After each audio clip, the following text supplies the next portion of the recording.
Good morning बच्चों। जैसा कि हमने आपको इससे पहले ठोस के गुणधर्मों का पूरा थ्योरी बता दिया गया था, आज के अध्याय में हम इनसे संबंधित सांख्यिक प्रश्नों को हल करेंगे, जिसमें पहला प्रश्न हमारा बनता है स्टील रबर से अधिक प्रत्यास्थ है, क्यों? प्रत्यास्थ अधिक होगा या कम होगा? इनके कारण को जानते हैं अपन। तो चलिए स्टार्ट करते हैं इस प्रश्न से कि स्टील रबर से अधिक प्रत्यास्थ है या नहीं। तो मान लेते हैं, माना स्टील और रबड़ दोनों की लंबाई को समान मानते हैं, साथ ही उनके अनुप्रस्थ परिच्छेद के काट के क्षेत्रफल को भी समान मान लेते हैं। तो माना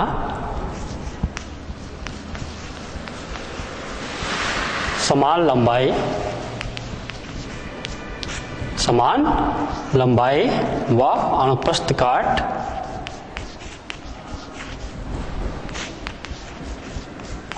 काट के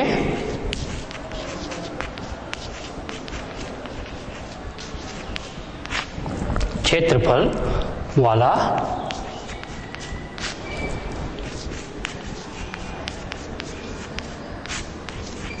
स्टील व रबड़ है। मान लेते हैं किसी स्टील और रबड़ की लंबाई समान है, साथ ही उनकी अनुप्रस्थ काट का क्षेत्रफल उनको भी समान मान लेते हैं, और मान लेते हैं कि माना यह क्रमशः कैपिटल एल, चूंकि हम जानते हैं कि प्रारंभिक लंबाई को कैपिटल एल से डिनोट किया जाता है, जबकि क्षेत्रफल को कैपिटल ए से। तो उनको मान लेते हैं अपन क्रमशः एल व ए है। ठीक है, स्टील का और रबड़ का दोनों की लंबाई एल व क्षेत्रफल ए है। यदि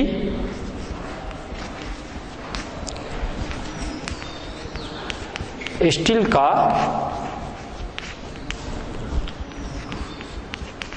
प्रत्यास्थता गुणांक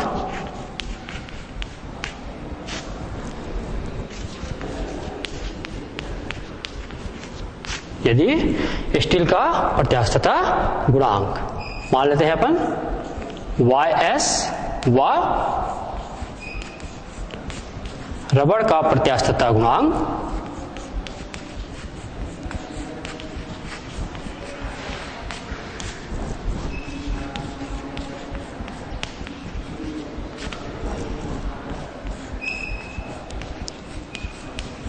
YR। मान लिए स्टील है, उनका यंग प्रत्यास्थता गुणांक मान लिए YS और रबड़ का प्रत्यास्थता गुणांक YR। ठीक है, इसके बाद अपन इनकी लंबाई में परिवर्तन, चूंकि इनकी प्रारंभिक लंबाई और क्षेत्रफल को समान माने हैं, तथा इनकी प्रत्यास्थता गुणांक स्टील के लिए YS और रबड़ के लिए YR है, तथा इनकी लंबाई में परिवर्तन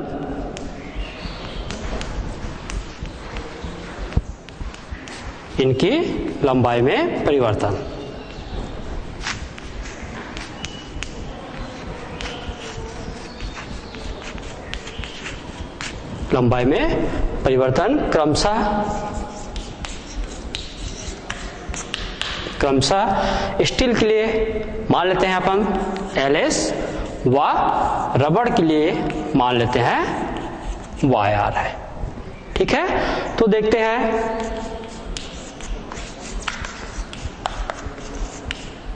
तो स्टील का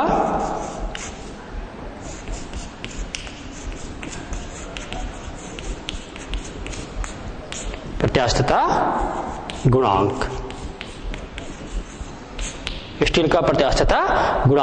हमने बताया था आपको प्रत्यास्थता गुणांक का सूत्र क्या होता है। ये होता है Y स्टील है तो इसको लिख देंगे YS, और बल दोनों के लिए समान मान लेते हैं F इंटू इनकी लंबाई बटे क्षेत्रफल और लंबाई में परिवर्तन, क्या मान लिए LS। जबकि यहाँ पर इक्वेशन फर्स्ट दे दिए, यहाँ पे मान लेते हैं कि स्टील और रबड़ पर समान बल आरोपित किया जाता है। माना स्टील व रबड़ पर समान बल आरोपित हो, समान बल F आरोपित होता हो। मतलब स्टील और रबड़ दोनों पर हम बल को समान आरोपित करते हैं, तो उस स्थिति में स्टील का यंग प्रत्यास्थता गुणांक YS इक्वल टू हमारा होगा F into L upon A into LS। बल गुणित लंबाई बटे क्षेत्रफल और इनकी लंबाई में परिवर्तन। इसी प्रकार से अपन देखते हैं रबड़ का प्रत्यास्थता गुणांक, ये क्या होता है?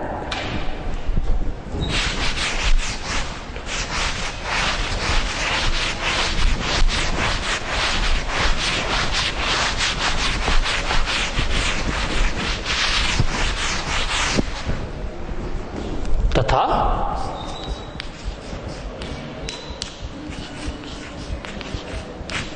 रबड़ का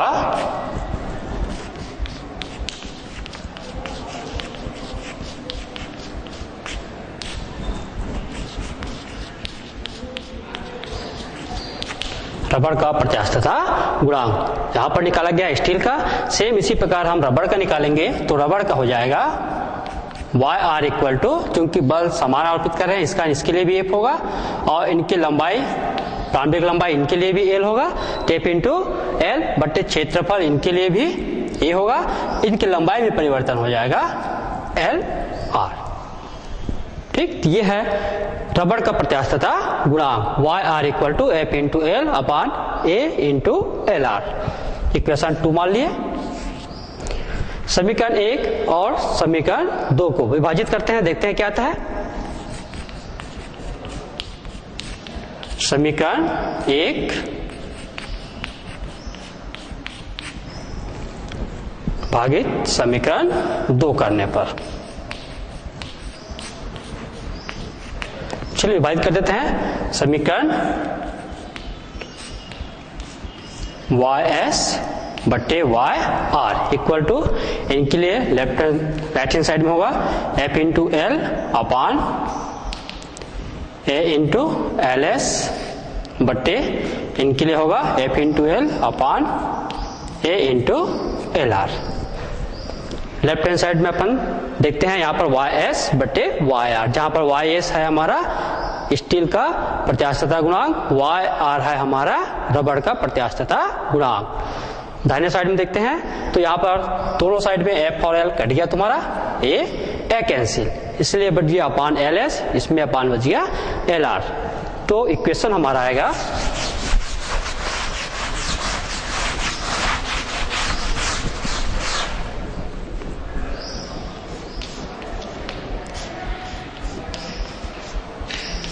YS बट्टे YR इक्वल टू LR बट्टे LS। इससे क्या स्पष्ट होता है?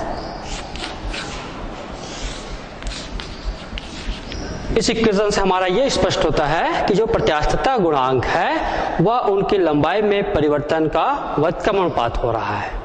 ठीक है ना, YS बट्टे YR इक्वल टू LR बट्टे LS। इससे क्या स्पष्ट हो रहा है कि प्रत्यास्थता गुणांक है उसकी लंबाई में परिवर्तन के व्युत्क्रमानुपात है।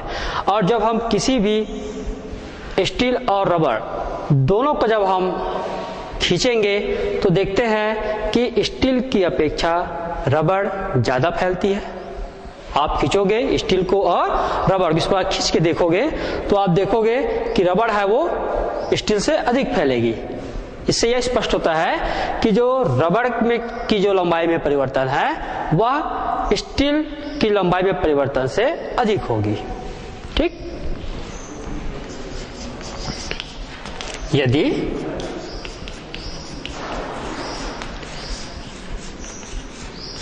स्टील व रबड़ को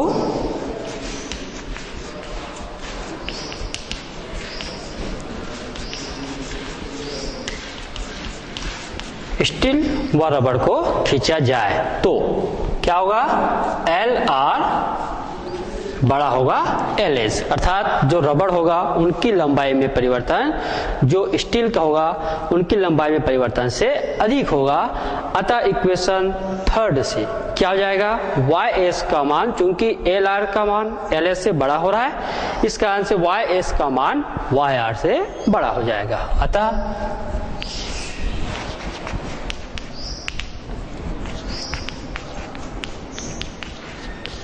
अतः समीकरण थर्ड से YS बड़ा होगा YR, अर्थात स्टील है वह रबड़ से अधिक प्रत्यास्थ हो गया। ठीक है, तो हमारा क्वेश्चन था स्टील रबड़ से अधिक प्रत्यास्थ है क्यों। तो यहाँ पे हमने आपको बता दिया आंकिक विधि के द्वारा कि स्टील है वह रबड़ से अधिक प्रत्यास्थ है। ठीक है, चलिए अगला आंकिक प्रश्न अपन चलते हैं।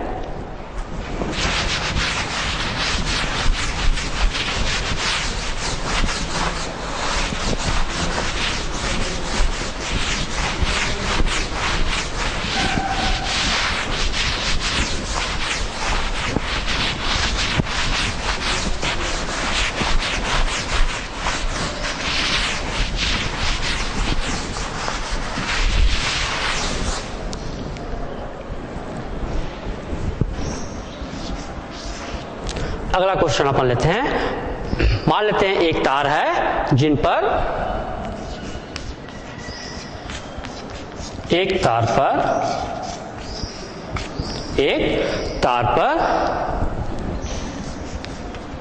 4.0 गुणित 10⁵ न्यूटन प्रति वर्ग मीटर।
ठीक है, ये हमारे पास प्रश्न है कि किसी तार है उस पर 4 × 10⁵ न्यूटन प्रति वर्ग मीटर प्रतिबल लगाते हैं, जिससे उसकी लंबाई में 0.20% की वृद्धि होती है। तो तार के पदार्थ का हमको यंग प्रत्यास्थता गुणांक ज्ञात करनी है। ठीक है, तो पहले अपन देख लेते हैं इसमें हमको कौन कौन सी राशि दी गई है, उनको अपन पहले लिख लेते हैं अपन। तो दी गई राशि है, दिया है पहला हमको क्या दिया गया है यहाँ पर, प्रतिबल। इनका मान कितना दिया गया है यहाँ पर, तो दी गई राशि में प्रतिबल बराबर 4.010⁵ और इनकी इकाई न्यूटन प्रति वर्ग मीटर, ये हमको दिया गया है। अब उनके बाद देखते हैं अपन लंबाई में कितनी वृद्धि हो रही है, 0.20, अर्थात इनकी विकृति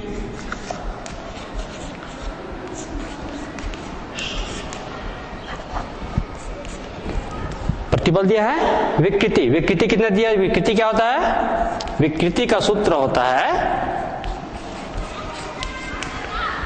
लंबाई में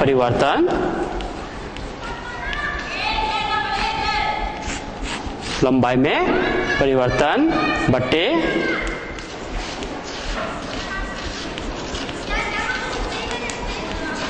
प्रारंभिक लंबाई। चूंकि यहाँ पर प्रश्न में हमको क्या दिया गया है, 0.20% की वृद्धि, इसका मतलब इसकी प्रारंभिक लंबाई को हम मान लेंगे 100, तो उनकी लंबाई में वृद्धि कितनी होगी, 0.20 की। तो लंबाई में परिवर्तन 0.20 अपान प्रारंभिक लंबाई परसेंट है, इस कारण इसको अपन क्या माना गया है, 100 माना गया है। ठीक है, तो विकृति हमारे पास आ गया। इनको सॉल्व करेंगे तो पॉइंट 2 अंक बाद और दशमलव लगा देंगे 20। ये हमारा हो गया विकृति। हमको क्या ज्ञात करनी है, हमको यंग प्रत्यास्थता।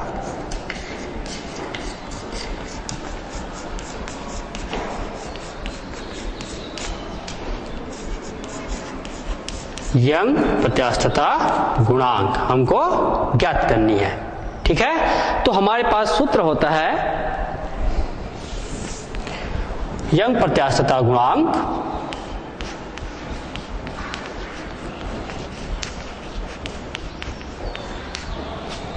यंग प्रत्यास्थता गुणांक बराबर, हम फार्मूला पढ़े हैं यंग प्रत्यास्थता गुणांक का, ये होता है प्रतिबल बट्टे विकृति। ठीक है, हमारे पास प्रतिबल हमको कितना है, हमारे पास में 4.0 गुणित 10⁵ और विकृति हम निकाले हैं 0.002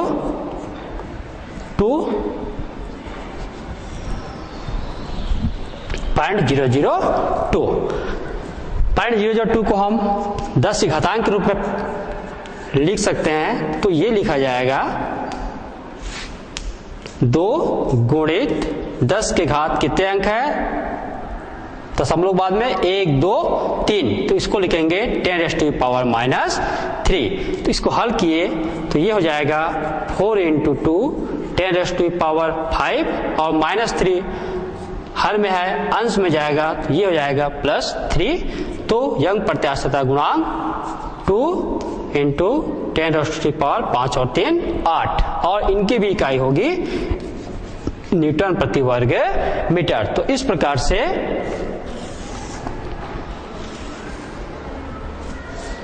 जो दिया गया प्रश्न यंग प्रत्यास्थता गुणांक, उसका हमारा आंसर आ गया, क्या दिया गया है, 4 × 10⁵5 प्रतिबल और लंबाई में वृद्धि 0.0। तो प्रतिबल हमारा 4 है और विकृति हमारे पास आ जाएगा 0.002। तो हमको ज्ञात करनी यंग प्रत्यास्थता गुणांक। तो यंग प्रत्यास्थता गुणांक बराबर होता है प्रतिबल बट्टे विकृति, दोनों को मान रखे, मान रखने के बाद इसको हम सॉल्व किए हैं, हमारा आंसर आया है 2 × 10⁸ न्यूटन प्रति वर्ग मीटर। तो किसी पदार्थ की यंग प्रत्यास्थता गुणांक इस प्रश्न में आएगा 2 × 10⁸ न्यूटन प्रति वर्ग मीटर। ठीक है, चलिए अगला सवाल देखते हैं इसी में।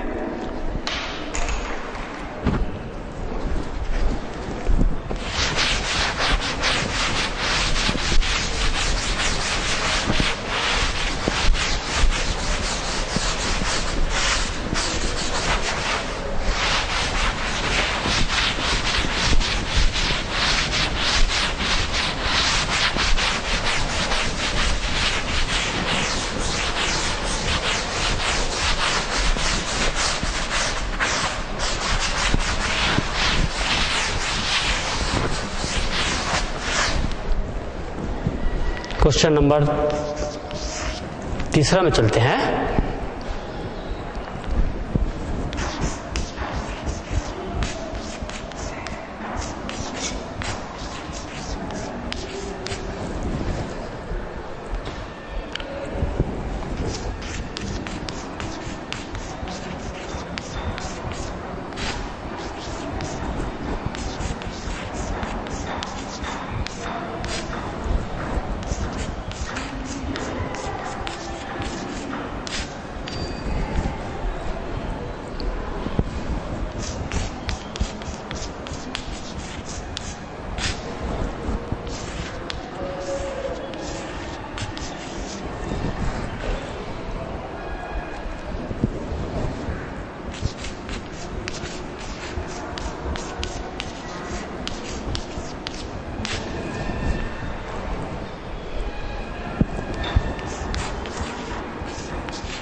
वाला क्वेश्चन हमारे पास है कि एक तार है जिनकी लंबाई 1 मीटर और त्रिज्या है 0.005 सेंटीमीटर है। इनको 10 किलोग्राम के भार से खींचा जाता है। यदि हमको दिया गया है तार के यंग प्रत्यास्थता गुणांक 2 × 10⁻11 न्यूटन प्रति वर्ग मीटर, तो तार की लंबाई में वृद्धि की गणना करनी है। तो हमको तार की लंबाई में वृद्धि की गणना करनी है। तो पहले अपन राशि देखते हैं क्या क्या दिया गया है। पहले लिख लेते हैं आप।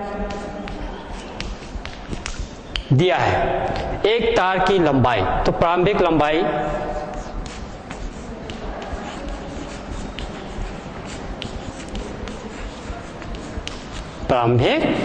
जिनको डिनोट करते हैं अपन कैपिटल एल से। ये एल हमको दिया है 1 मीटर। उनके बाद त्रिज्या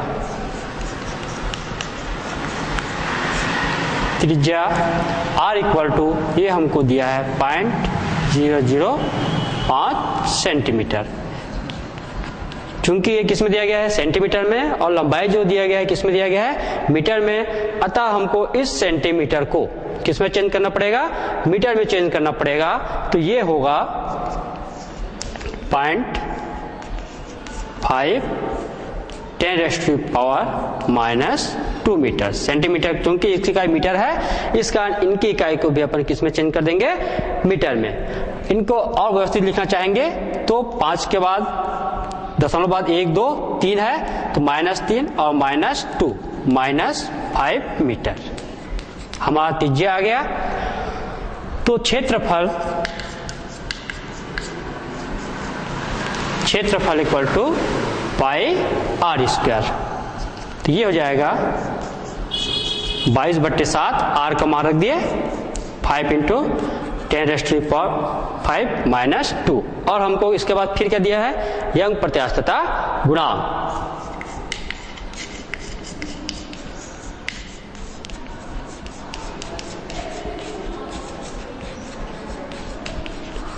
यंग प्रत्यास्थता गुणांक y इक्वल टू इनका मान हमको दिया है 2 × 10⁻⁻11 न्यूटन प्रति वर्ग मीटर। साथ ही हमको भार दे दिया है, कितने दिया गया है, 10 किलोग्राम। तो द्रव्यमान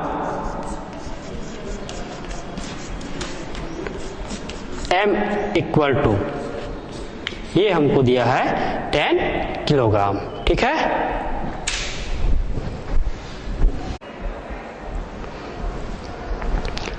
हाँ, तो यहां पर हम देख रहे हैं प्रारंभिक लंबाई का मान दिया है 1 मीटर, त्रिज्या r का मान दिया है, इनको हल किए 5 × 10⁻⁻5 मीटर। यंग प्रत्यास्थता गुणांक दिया है y इक्वल टू 2 × 10⁻11 न्यूटन प्रति वर्ग मीटर। द्रव्यमान हमको दिया गया है 10 kg।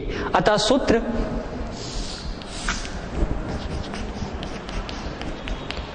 हम जानते हैं y इक्वल टू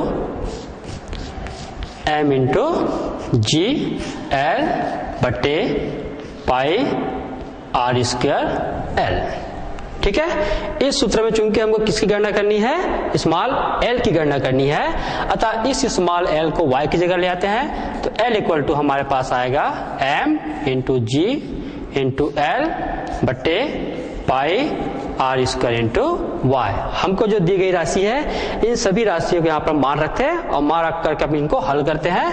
m का मान हमको दिया गया है 10, g का मान हमको मालूम होता है, ये कितना होता है 9.8 इंटू कैपिटल L, ये हमको दिया है 1। ठीक है।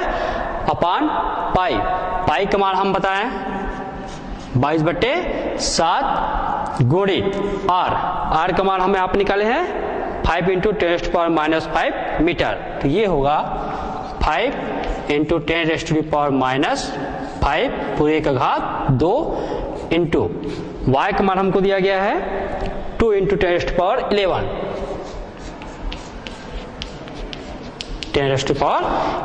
चलिए इसको आगे हल करते हैं। ऊपर हमारा इससे करेंगे तो ये हो जाएगा 98.1, 10 से करेंगे हट जाएगा ये। हाँ,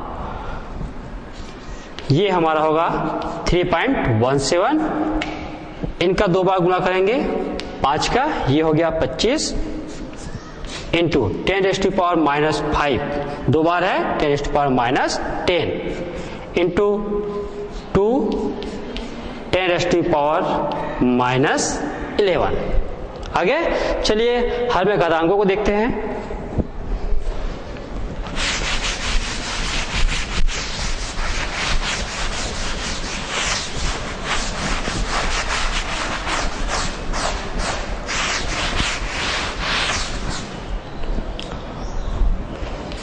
हमको प्राप्त हुआ है अंश में 98 अपान, आ जाते हैं 25 गुणित 2, ये हो गया 25 दूनी 50, 3.1450 इंटू यहाँ पर देखते हैं 10⁻⁻10 और 10⁻11, ये होगा 10⁻⁻10 प्लस 11।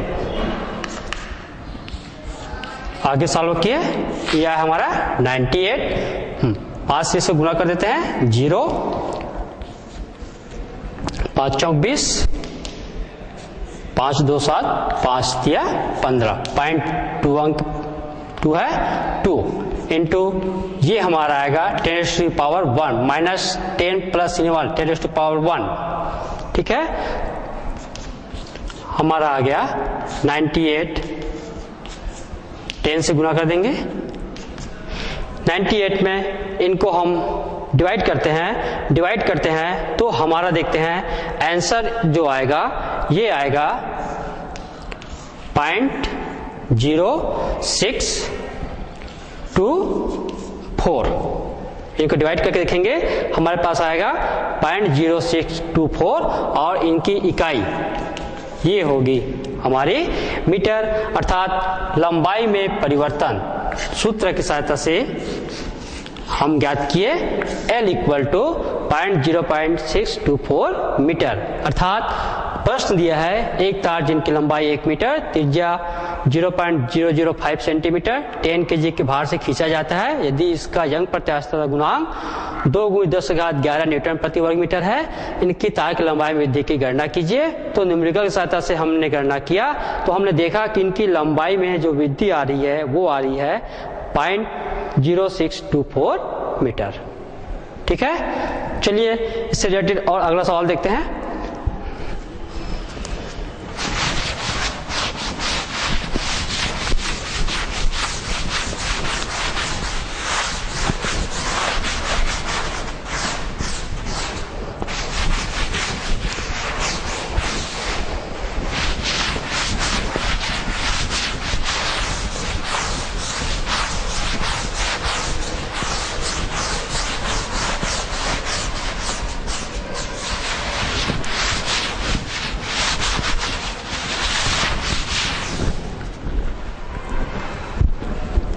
चौथे सवाल की ओर चलते हैं।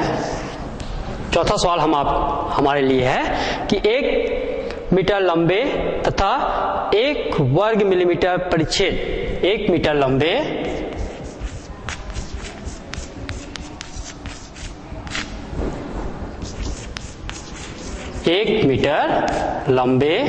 व 1 वर्ग मिलीमीटर, 1 वर्ग मिलीमीटर परिच्छेद वाले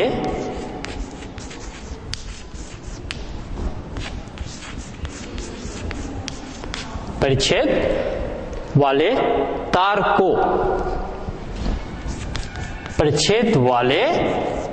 को 2 मिलीमीटर खींचने में किए गए कार्य की गणना।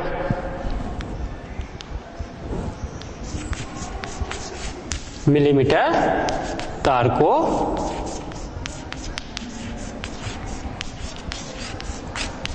खींचने में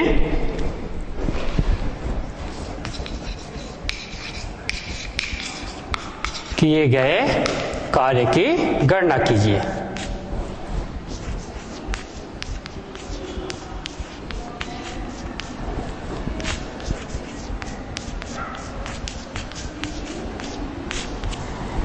ठीक है, 1 मीटर लंबे व 1 वर्ग मिलीमीटर परिच्छेद वाले तार को 2 मिलीमीटर खींचने में किए गए कार्य की गणना हमको करनी है। तो हमको देखते हैं किए गए कार्य की गणना करने के लिए हमको कौन कौन सी राशि दिया गया है। तो पहले हमको दिया गया इनकी लंबाई, लंबाई हमको कितना दिया गया है 1 मीटर।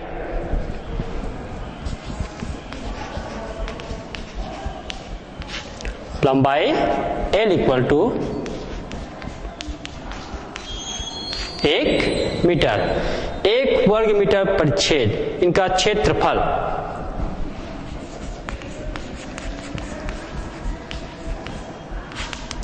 क्षेत्रफल A इक्वल टू 1 वर्ग मिलीमीटर। हमको मालूम है ये इकाई मीटर में दिया गया है, ये इकाई मिलीमीटर में दिया गया है, तो इस इकाई को हमको मीटर में परिवर्तित करने हैं। तो हमको मालूम है कि 1 मिलीमीटर इक्वल टू होता है 10⁻³ मीटर, क्योंकि स्क्वायर है, इस कारण ये हो जाएगा 1 इंटू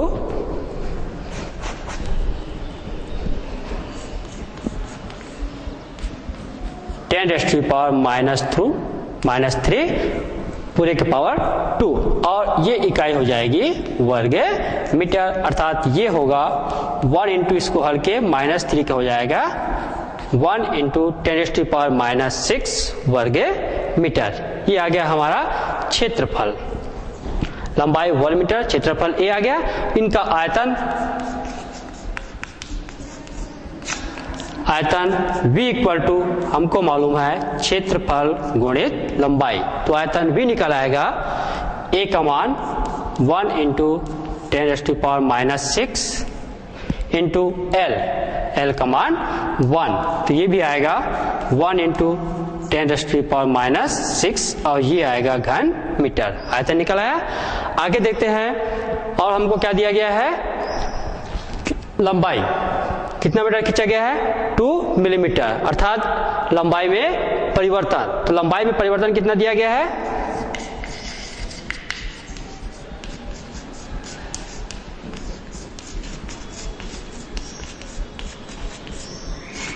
लंबाई में परिवर्तन L equal to, small L equal to, ये हमको दिया गया है 2 मिलीमीटर। ये इकाई भी हमको किस में दिया गया है, मिलीमीटर में, तो इस इकाई को भी हमको किस में चेंज करना पड़ेगा, मीटर में। तो लंबाई में परिवर्तन L इक्वल टू आ जाएगा 2। अभी हमने आपको बताया मिलीमीटर को मीटर में चेंज करेंगे तो 1 मिलीमीटर इक्वल टू 10⁻³ मीटर होता है। तो ये लंबाई में वृद्धि L equal to 2 into 10⁻³ metre. ठीक है। यंग प्रत्यास्थता गुणांक जो हमको दिया गया, इसमें दिया जाएगा, यहाँ पर यंग प्रत्यास्थता गुणांक ये भी दिया रहेगा, जिनका मान y इक्वल टू हमको दिया है 2 इंटू 10⁻11 न्यूटन प्रति वर्ग मीटर। तो हमको प्रत्यास्थता गुणांक y का मान भी दे दिया गया है, जो मान कितना है 2 into 10⁻³ metre. y equal to 2 newton प्रति वर्ग मीटर। हमको किए गए कार्य गणना करनी है, किए गए कार्य, ये हमको किए गए कार्य की गणना करनी है। तो किए गए कार्य की गणना करनी है, तो किए गए कार्य जिनका सूत्र हमने आपको बताया था, कार्य हमको दिया गया है, प्रत्यास्थता गुणांक दिया गया है और विकृति। तो विकृति पर निकालते हैं। तो किए गए कार्य का फार्मूला होता है हाफ इंटू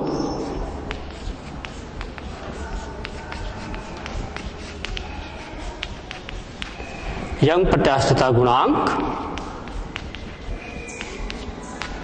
गुणित विकृति, विकृति का वर्ग गुणित आयतन। ये है किए गए कार्य, जिनका सूत्र होता है 1/2 यंग प्रत्यास्थता गुणांक गुणित विकृति का वर्ग गुणित लंबाई। तो हमको जो राशि दिया गया है सभी का मान रखते हैं अपन। यंग प्रत्यास्थता गुणांक, ये मान हमको दिया गया है 2 गुणित 10 के घात 11 गुणित विकृति। विकृति हमको मालूम है, ये सूत्र क्या होता है, क्या बताया था आपको, लंबाई में परिवर्तन बटे प्रारंभिक लंबाई। लंबाई में परिवर्तन कितना हो रहा है हमारे पास, 2 गुणित 10 के घात -3, 2 गुणित 10 के घात -3 बटे प्रारंभिक लंबाई कितना हमारे पास है 1 मीटर, 1 मीटर पूरे का घात 2, और आयतन, आयतन यहां पर हमने निकाला है 1 × 10⁻⁻6, 1 × 10⁻⁻6। चलिए इनको हल करते हैं, 2 से 2 काट दिए अपन, यहां पर 2 का 2 बार गुना किए, 2 दूने 4, फिर 10 की घात बाकी बचा 10 की घात, तो 10 की घात 11, घातांक में -3 का 2, ये होगा -6, फिर क्या बचा हमारे पास 10⁻⁻6, फिर -6, 4 × 10⁻11 -12 -1, अर्थात ये हमारा आ गया 0.4 और इनकी इकाई होता है जूल। तो किए गए कार्य इस प्रकार से जो प्रश्न हमारे पास है, 1 मीटर लंबे व 1 वर्ग मिलीमीटर परिच्छेद वाले तार को 2 मिलीमीटर खींचने में किए गए कार्य की गणना कीजिए, जबकि अंग प्रत्यास्थता गुणांक हमको दिया है 2 × 10 के घात 11 न्यूटन प्रति वर्ग मीटर, जिनका हमने हल किया तो किए गए कार्य हमारे पास आ गया कितना 0.4 जूल। ठीक है, चलिए अगला सवाल देखते हैं इसी में।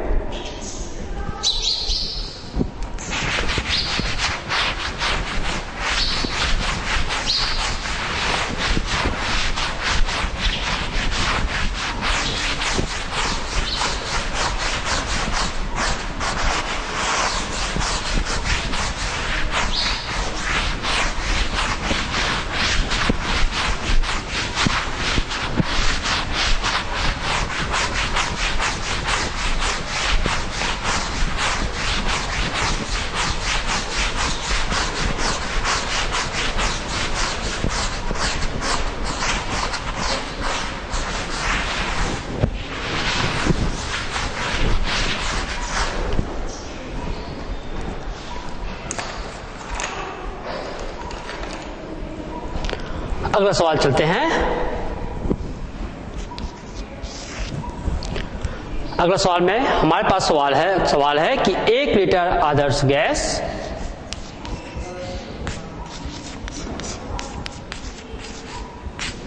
एक लीटर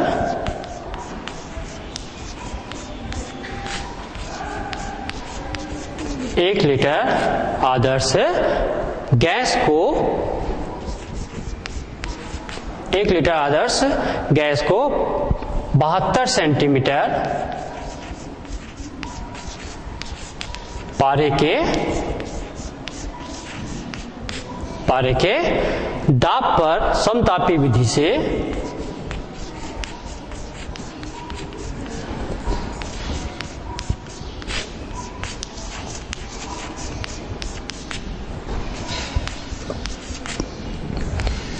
एक लीटर आदर्श गैस को 72 सेंटीमीटर पारे के दाब पर समतापी विधि से संपीड़ित करने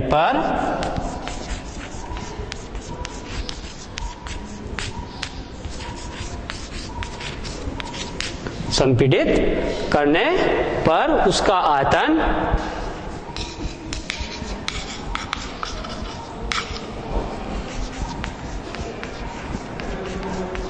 संपीड़ित करने पर उनका आयतन 0.9 लीटर रह जाता है।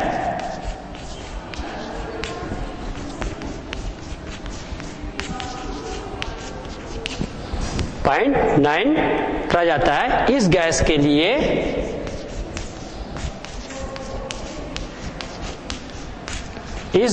लिए हमको प्रतिबल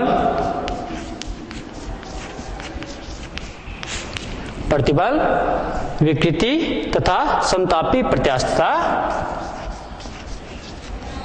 प्रतिबल विकृति व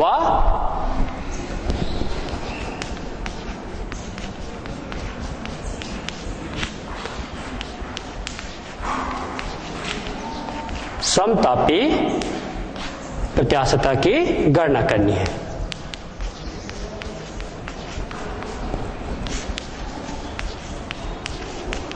ठीक, हमारे पास प्रश्न है, एक आदर्श लीटर, जो एक आदर्श गैस है 1 लीटर वाले, इनको 72 सेंटीमीटर पारे के दाब पर समतापी विधि से संपीड़ित किया जाता है, जिससे उनका आयतन 0.9 लीटर रह जाता है। इस गैस के लिए हमको प्रतिबल, विकृति और साथ ही यंग प्रत्यास्थता गुणांक की गणना करनी है।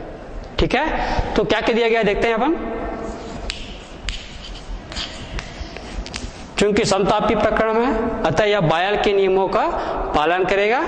बायल के नियम जो होती है वह होती है, हाँ, हमको दिया गया है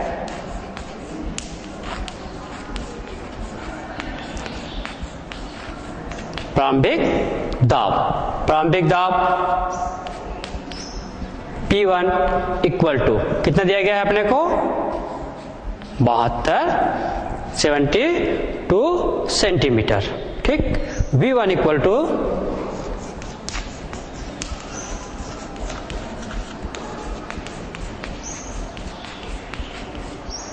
प्रारंभिक आयतन V1 कितना दिया गया अपने पास, कितना राशि, V1 equal to 1 litre.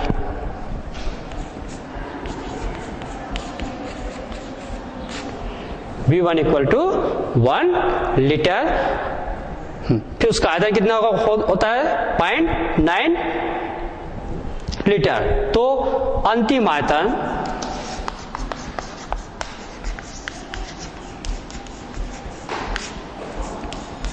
V2 equal to